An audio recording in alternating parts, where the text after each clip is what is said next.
Ya, assalamualaikum warahmatullahi wabarakatuh. Selamat malam. Kali ini bertemu lagi dengan saya Rahmat. Pada kesempatan kali ini kita akan membahas tentang dokumen spesifikasi kebutuhan sistem atau SRS biasanya. Nah, ini ada beberapa pengertian ya tentang apa yang disebut kebutuhan. Menurut IEEE 93, kebutuhan atau persyaratan adalah kondisi atau kemampuan yang diperlakukan pemakai untuk menyelesaikan suatu persoalan. Nah, kondisi atau kemampuan yang harus dimiliki atau dipunyai oleh sistem atau komponen sistem untuk memenuhi kontrak, standar, spesifikasi, atau dokumen formal lainnya. Kebutuhan sistem itu adalah kondisi, syarat, kriteria, atau kemampuan yang harus dimiliki oleh sistem untuk memenuhi apa yang disyaratkan atau diinginkan. Nah, yang kedua ada kebutuhan fungsional. Kalau dikategorikan itu ada 3 ya.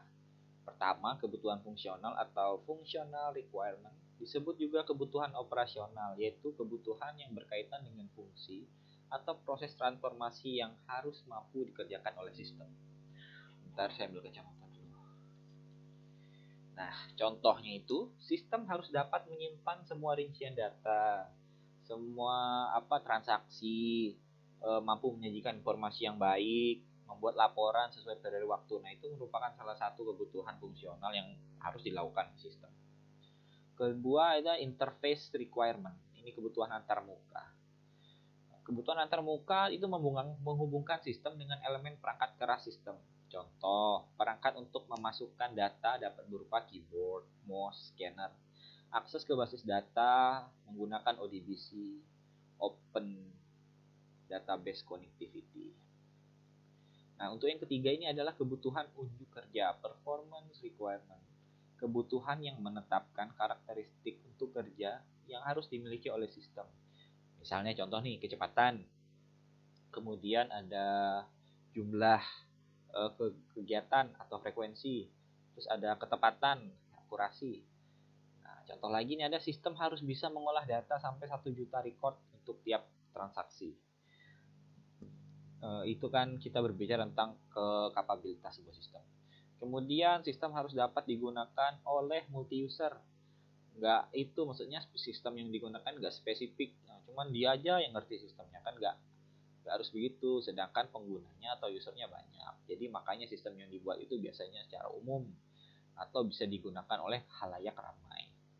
Kemudian waktu tanggap penyajian informasi maksimal selama 1 menit. Nah, itu bisa aja kan kita rubah 30 detik. Itu sesuai dengan apa sih namanya? Standar berdasarkan kuesioner yang udah kita tebar nanti kalau kita punya data yang ada seperti itu. Mengapa kebutuhan itu penting? Pertama, karena sangat mempengaruhi sukses atau gagalnya pelaksanaan pengembangan sistem. Jadi kalau sukses atau gagalnya pelaksanaan pengembangan sistem itu bisa dipengaruhi salah satunya oleh kebutuhan. Kebutuhannya nggak cocok, pengembangan sistemnya tidak sesuai, makanya sistemnya itu bisa gagal atau tingkat kesuksesannya itu rendah. Nah, menurut hasil survei DeMarco, saya nggak tahu juga siapa ini DeMarco. Itu kayaknya orang Selindung mungkin ya. 56% kegagalan proyek pengembangan sistem dikarenakan ketidaklengkapan pendefinisian kebutuhan dari sistem tersebut. Benar. Jadi kalau kita tidak bisa berimajinasi atau mendeskripsikan secara rinci sistem yang akan kita bangun, kegagalan proyek itu makin besar terjadi. Karena apa? Kan tidak tahu apa yang akan kita bangun. Jadi bagaimana kita mendeskripsinya kan? Logikanya seperti itu. Makanya si DeMarco ini berhasil membuat survei, data dari dia itu kita dapat 56%. Kemudian ada analisis kebutuhan sistem. Nah, pada tahap ini, analisis mempelajari masalah yang ada pada sistem yang dikembangkan sehingga dapat ditentukan seperti siapa pemakai yang menggunakan sistem. Kemudian sistemnya itu digunakan di mana sih? Apakah di kantor saja, apakah di rumah, apakah di di ruangan terbuka atau tertutup, apakah ruangannya ber-AC, semua itu harus dideskripsikan sehingga kita bisa menjaga lingkungan sistem tersebut. Ya, misalnya server nih, kalian taruh di ruang biasa kan panas dia.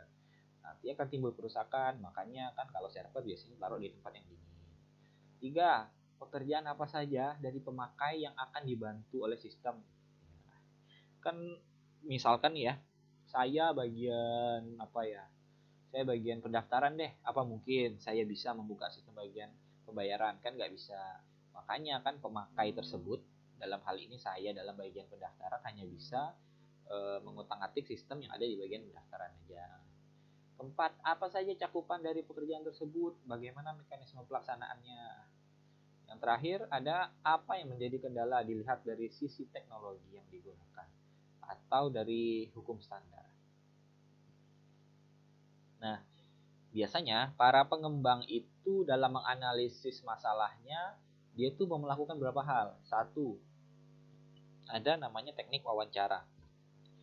Dia tanya langsung kebutuhan sistemnya itu atau keinginan si pembuat itu seperti apa. Itu wawancara dicatat masing. Atau observasi. Misalkan nih sudah ada kegiatan apa sih sistemnya ya. Maksudnya walaupun itu masih konvensional atau manual, kan sudah terjadi tuh dari bagian A ke B ke C, dia mengamati, oh prosedurnya begini, begini, begini. Nanti disistemkan sama dia. Itu sistemnya observasi, dia mengamat langsung. Ketiga ada kuesioner. Nah, kuesioner ini dia menulis kebutuhan-kebutuhan sistem yang sudah dia bangun, kemudian akan dijawab oleh si narasumbernya atau orang yang berkepentingan dalam sistem tersebut. Jadi misalkan saya butuh sistem yang cepat, oke cepat. Nanti saya butuh sistem yang tampilannya bagus, oke bagus. Mempelajari referensi atau dokumen-dokumen yang digunakan seperti dokumen hasil analisa dan perancangan sistem. Ya. Contohnya nih, misalkan ada nota ya, nota di toko apa di mana. Nah, itu bisa dibuat apa? Sistemnya berdasarkan nota tersebut kan ada nomor nota, berarti dalam form nanti di interface-nya ada nomor nota, ada harga, ada segala macam. Kemudian hasil pemahaman masalah digambarkan dengan flow map atau business use case diagram. Berikutnya ada kebutuhan pemakai yang belum terstruktur, dianalisis, diklasifikasikan, dan diterjemahkan menjadi kebutuhan fungsional antarmuka untuk kerja sistem. Nah, kebutuhan tersebut dimodelkan dengan DFD, Data Flow Diagram, atau Use Case Diagram. Boleh pakai salah satu, tapi saya menganjurkan pakai Use Case Diagram saja. Karena makin lama makin kesini yang saya tahu dari beberapa sumber itu kalau orang bikin yang kayak gini biasanya pakai use case diagram. Apakah boleh pakai DFD? Boleh saja, hanya saja kan enak dengan referensi. Oh referensinya seperti itu, kita buatkan contoh yang sama kan, jadi sehingga dalam proses pembelajaran ini akan lebih mudah. Sistem kebutuhan sistem sistem kebutuhan spesifikasi kebutuhan sistem atau SRS, System Requirement Specification, sebuah dokumen yang berisi pernyataan lengkap dari apa yang dilakukan oleh sistem. SRS harus menguraikan definisi masalah dan menguraikan masalah dengan tepat dan dengan cara yang tepat pula. Nah, saya rasa sampai sini saja. Selebihnya bisa kalian baca dan kita akan diskusikan seperti biasa. Oke, sekian dari saya. Assalamualaikum warahmatullahi wabarakatuh. Selamat malam, jangan lupa bahagia.